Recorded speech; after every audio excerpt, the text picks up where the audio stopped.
Барлықтарыңызға ассалаумағалейкум. Кейбіреулер татуировканы мағынасыз және де пайдасыз нәрсе деп санайды. Бірақтан бәрі бірдей бұл пікірмен келісе бермейді. Көптеген адамдар татуировканы әртүрлі себептермен салады. Кей адамдар еріккеннен салса, кейбіреулері сұлулық үшін, ал ендеше біреулері ескі тыртықты жасыру үшін немесе маңызды сәттерді есте қалдыру үшін жасатады. Алайда осылардың ішінде ерекше себептермен жасалған таңғажайып татуировкалар бар.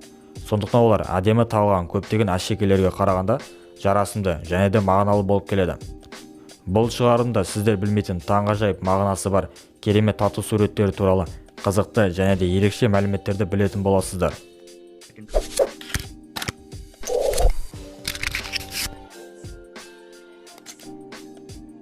Мына бала әке-шешесінің үйінің суретін қолына татуировка қылып салып алған. Бұл үйде ата-анасы және де өзінің сүйікті иті өрттен қаза тапқан. Ол өзінің интернет парақшаларының бірінде қолындағы тату суретімен бірге өзінің өмір баянымен бөліскен болатын. Бұл үйде туған күн қарсаңына салғандығы, осы үйде ойнап күліп өскендігі, осы жерді қатты жақсы көретінін, себебі өзін әрдайым сағынып күтіп отыратын ата-анасы мен иті болатынын айтты. Алайда 2017 жылдың 28 маусымында газдың шығуынан үйде өрт шықты. Осы өртте бала барлық жақынынан айырылды.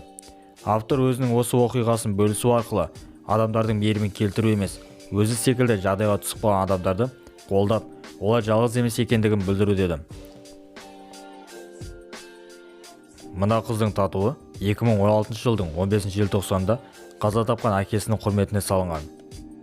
Депрессия адамның жылдар бойы емделуіне тура келетін ауру.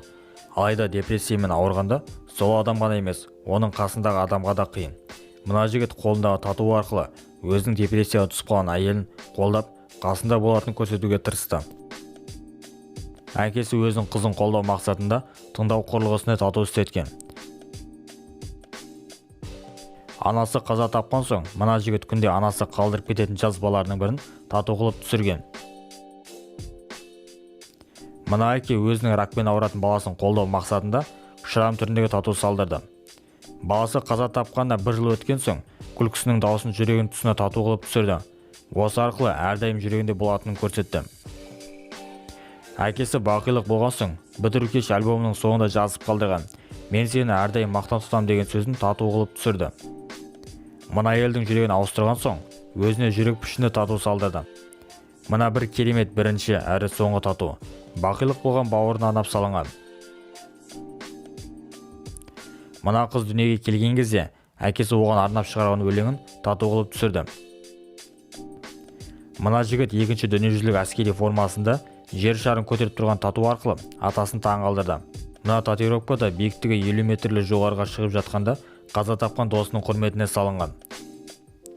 Мына татуды досын есте сақтап жүру үшін жасатқан. Қаза тапқан әкесінің кардиограммадағы соңғы жүрек ұрысын татуировка қылып түсірген. Мына суретті інісі 5 жасында салған. Оны еске алу құрметіне тату қылып салған. Әжеміз 90 жасында ракты жеңгеніне 5 жыл болуына орай алғашқы татуын істетті.